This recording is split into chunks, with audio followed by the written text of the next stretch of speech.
So hello everyone. তো এটা আমার কলকাতা ভ্রমণের লাস্ট পার্ট। সেদিনকে আমরা বেরিয়ে পড়েছিলাম নর্থ কলকাতার উদ্দেশ্যে।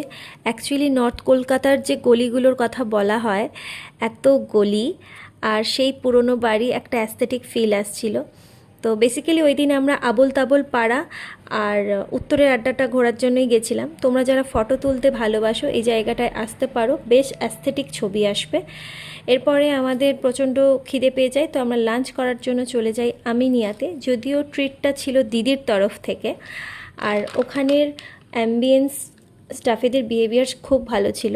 আর আমরা অর্ডার দিয়েছিলাম বিরিয়ানি, জিরা রাইস আর চিকেনের কিছু আইটেম, যেগুলোর টেস্ট খুব ভালো ছিল।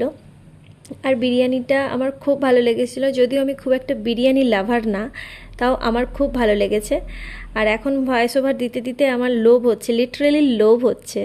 তো যাই হোক, খাওয়া দাওয়া করে আমরা ওখান থেকে বেরিয়ে গেছিলাম। উত্তরের আড্ডাটা ঘুরে আমরা পৌঁছে যাই হাতিবাগানে, যেখানে অনেক শপিং করেছি। আর এসব করার পরেই পৌঁছে গেছিলাম একটু গঙ্গার হাওয়া খেতে। হাওয়া টাওয়া খেয়ে পৌঁছে যাই দিদির ফ্ল্যাটে, আর পরের দিন আমি চলে আসি বাড়ি। তো আজকের ভিডিও এতটাই। ওকে, বাই।